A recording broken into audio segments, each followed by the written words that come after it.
Hello everyone, welcome back to my YouTube channel for focus study. आज मैं फिर एक नए लेक्चर को लेकर के आई हूँ जो कि हमारे प्रीवियस लेक्चर से ही रिलेटेड है। प्रीवियस लेक्चर में मैंने डंपिंग की टाइप्स और डंपिंग को डिस्कस किया था। ये उसी की कंटिन्यू वीडियो है और इसमें मैं आज टैरिफ को डिस्कस करूँगी और जो कि प्रोटेक्टिव टैरिफ है। और उसके अंदर 2 टाइप्स की टैरिफ आएगी, एक एंटी डंपिंग और एक काउंटर वैलिंग। तो आज मैं उसके रिगार्डिंग डिस्कशन करूँगी और अगर आपने इससे पहले वाले वीडियो को नहीं देखा है तो उसे जाकर के ज़रूर देखें। उसमें मैंने डंपिंग और टाइप्स ऑफ डंपिंग को अच्छे से डिस्कस किया है। तो आज की हमारी वीडियो प्रोटेक्टिव टैरिफ पे रहेगी और लेक्चर को हम स्टार्ट करते हैं। प्रोटेक्टिव टैरिफ क्या होती है? प्रोटेक्टिव टैरिफ जैसे कि नाम से ही हमें समझ में आ रहा है, ये प्रोटेक्ट करने के लिए होगी कोई चीज़ को। तो प्रोटेक्टिव का मतलब क्या होता है? जो कि हम बाहर से आने वाले गुड्स पे लगाएँगे और जैसा कि मैंने यहाँ पे लिखा है कि एन इम्पोर्ट टैक्स और charge known as protective tariff is levied on goods in order to increase their cost. ये कौन से गुड्स पे लगती है? जो बाहर से आ रही है, उनके कॉस्ट को इंक्रीज़ करने के लिए जो कि डंप करने की कोशिश करते हैं हमारे कंट्री में, वैसे गुड्स पे लगाई जाती है और उनकी प्राइसेज़ को इंक्रीज़ किया जाता है। And reduce their competitiveness in relation to items made domestically. और ये क्या किया जाता है, जो डोमेस्टिकली प्रोड्यूस प्रोडक्ट्स हैं उनके कॉम्पिटिटिवनेस को रिड्यूस किया जाता है ताकि बाहर के गुड्स जो बाहर से आ रहे हैं, यहाँ पे जो डंप किए जा रहे हैं, वो हमारे डोमेस्टिक इंडस्ट्री को इफ़ेक्ट ना करें, ठीक है? और वो कॉम्पिटिशन को ख़त्म ना कर दें। क्योंकि अगर बाहर से यहाँ पे कोई गुड्स 10 रुपीज़ की मिल रही है और बाहर से अगर उसे 7 रुपीज़ में डंप किया जा रहा है इंडिया में, मान लीजिए, तो क्या इंडिया के लोग उस 7 रुपीज़ वाले प्रोडक्ट को ही ज़्यादा खरीदेंगे? तो यहाँ की कॉम्पिटिटिवनेस धीरे-धीरे जो हमारी इंडिया की है वो ख़त्म होते जाएगी पूरी तरीके से। और होगा क्या कि जो बाहर से प्रोडक्ट आ रही हैं, एक समय वही सिर्फ़ उस मार्केट में रह जाएगी और हमारी इंडिया की जो भी मार्केट है वो पूरी तरीके से ख़त्म हो जाएगी। तो इसी को प्रोटेक्ट करने के लिए प्रोटेक्टिव टैरिफ लाया गया है। Protecting home country, protecting home industries from the foreign competitions is the main goal of the protective tariffs. So जैसा कि मैंने आपको बताया, which work by raising the cost of imported goods, जो बाहर से गुड्स इंपोर्ट की जाती है उसके कॉस्ट को बढ़ाया जाता है और encouraging customers to choose, customers जो भी प्रोडक्ट है वो उनको इनकरेज किया जाएगा कि वो डोमेस्टिकली मेड गुड्स को ज़्यादा खरीदें।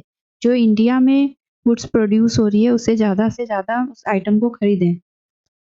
और the implementation of protective tariff is frequently used to protect home sector.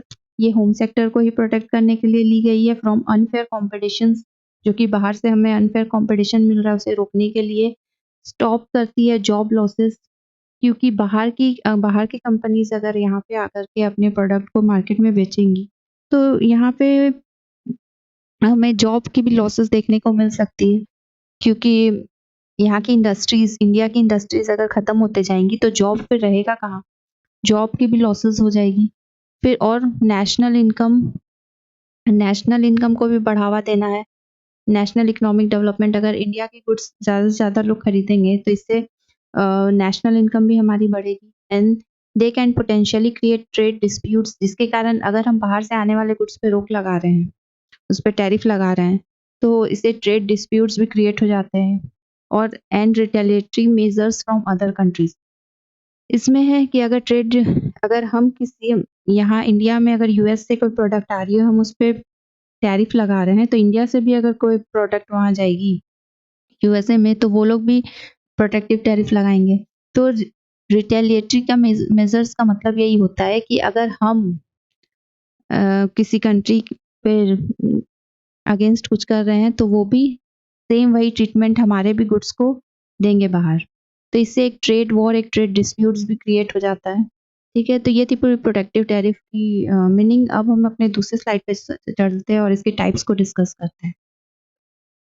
Protective tariff के 2 टाइप्स हैं, एक एंटी डंपिंग ड्यूटी और एक काउंटरवैलिंग ड्यूटी। डंपिंग के इफेक्ट को खत्म करने के लिए एंटी डंपिंग ड्यूटी लगाई जाती है and it is the amount of tax that is imposed on the import of goods and services that are priced below their fair market value जिसकी कॉस्ट फेयर मार्केट वैल्यू से भी कम ली जाती है, even below the marginal cost से भी below ली जाती है। To dump the goods in other countries to offset the effect of dumping, anti dumping duty are imposed. ठीक है, एक एग्जांपल से समझते हैं। इंडिया इंडिया में कोई गुड्स मान लीजिए 15 रुपीज की बन रही है। इंडिया में गुड्स मान लीजिए 15 रुपीज की बन रही है, तो 15 रुपीज की बन रही है और यूएसए में वही गुड्स 18 रुपीज की बन रही है। तो इंडिया के कंपैरिजन में यूएसए में उस गुड्स की रेट ज़्यादा है, क्योंकि वहाँ वो 18 रुपीज में बन रही है। तो होगा क्या, यूएस वाले यहाँ इंडिया में उस गुड्स को 12 रुपीज में डंप करेंगे।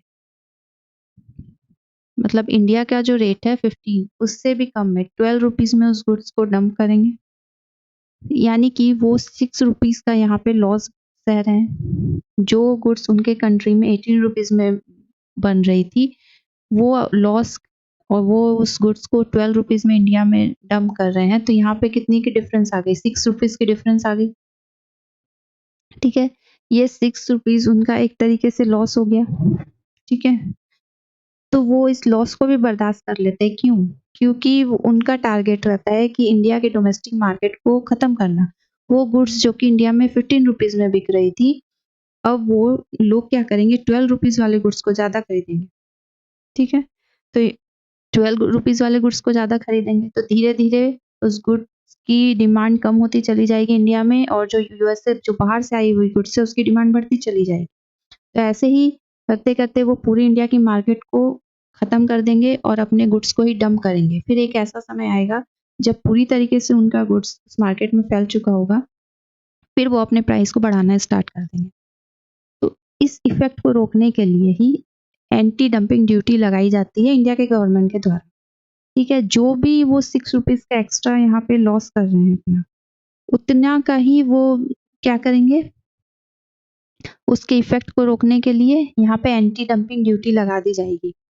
ठीक है, और जैसे कि यहाँ पे हमें कितना 6 रुपीज का लॉस हो रहा था, तो इंडिया की गवर्नमेंट उस गुड्स पे एंटी डंपिंग ड्यूटी लगा के उसके प्राइस को क्या कर देगी, इंक्रीज कर देगी। ठीक है, ताकि वो गुड्स इंडिया में आते आते महंगा हो जाए और लोग ज़्यादा से ज़्यादा इंडिया के ही गुड्स को खरीदें।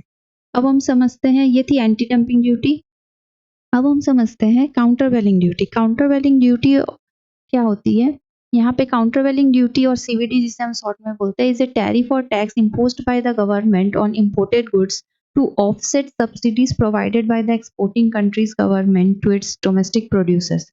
इसे हम एग्जांपल से समझेंगे। इसे भी इंडिया में कोई गुड्स अगर 12 रुपीज की बन रही है, इंडिया में कोई गुड्स अगर 12 रुपीज की बन रही है और यूएस में वही गुड्स 16 रुपीज की बन रही है। ठीक है, तो यूएस की जो गवर्नमेंट है, ऑब्वियस सी बात है, इंडिया में वो गुड्स सस्ती है, तो यूएस से अगर 16 रुपीज में वो यहाँ डंप करेगी, वो चाहेगी अपने प्रोडक्ट्स को एक्सपोर्ट करना इंडिया में, तो नहीं हो पाएगी, क्योंकि यहाँ पे ऑलरेडी वो प्रोडक्ट सस्ते रेट में मिल रही है। तो यूएस की गवर्नमेंट ने उस एक्सपोर्टर से, जो भी है, उनसे पूछा कि, मान लीजिए पूछा उनसे कि क्यों तुम्हारी प्रोडक्ट्स एक्सपोर्ट नहीं हो रही है इंडिया में। तो यूएसए के जो भी एक्सपोर्टर है, उन्होंने कहा कि इंडिया में ऑलरेडी वो प्रोडक्ट सस्ती है, तो हमारे प्रोडक्ट को कौन लेगा, क्योंकि हमारे रेट्स यहाँ महंगे हैं यहाँ। तो यूएस की गवर्नमेंट बोलती है कि वहाँ की जितनी भी, मान लीजिए इंडिया में अगर 12 रुपीज में मिल रही है, तो यूएस वाली गवर्नमेंट क्या करेगी, बोलेगी 12 रुपीज से भी कम में इंडिया में डंप करने उस प्रोडक्ट, 12 रुपीज से भी कम है। और यहाँ पे मान लीजिए उस वो यूएस में जो प्रोडक्ट 16 का मिल रहा था, वो अब यहाँ 10 का मिलने लगा, तो इंडिया के लोग अब इसी 10 वाले पे शिफ्ट कर जाएंगे। ठीक है, तो यहाँ पे ये जो 6 रुपीज का लॉस हो रहा है उस यूएस वाले एक्सपोर्टर को, वो 6 रुपीज के लॉस को कौन बियर करेगी, वहाँ यूएस की जो गवर्नमेंट है, वो 6 रुपीज को क्या करेगी, इस एक्सपोर्टर को दे देगी। ठीक है, क्योंकि उसे एक्सपोर्ट को बढ़ावा देना है, इंडिया के मार्केट को डंप करना है, इसीलिए वो फैसिलिटी यूएस की गवर्नमेंट उस एक्सपोर्टर को देगी, और वो 6 रुपीज का लॉस खुद अपने जेब से उस एक्सपोर्टर को देगी। ठीक है, और यहाँ पे तो वो गुड्स फिर 10 रुपीज में इंडिया में आने लगी। अब इंडिया में वो गुड्स डंप होने लगे फिर से।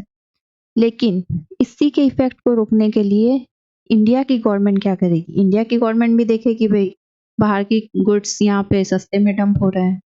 तो इस इफ़ेक्ट को रोकने के लिए क्या करेगी इंडिया की गवर्नमेंट, जो भी ₹6 का यहाँ पे उन्हें छूट मिल रहा था, यूएस के एक्सपोर्टर को, यूएस के गवर्नमेंट के द्वारा जो छूट मिल रहा था, जो भी सब्सिडीज़ मिल रही थी, उ उसके इफ़ेक्ट को रोकने के लिए इंडिया की गवर्नमेंट क्या करेगी, यहाँ पे ₹6 की काउंटर वेलिंग ड्यूटी लगा देगी।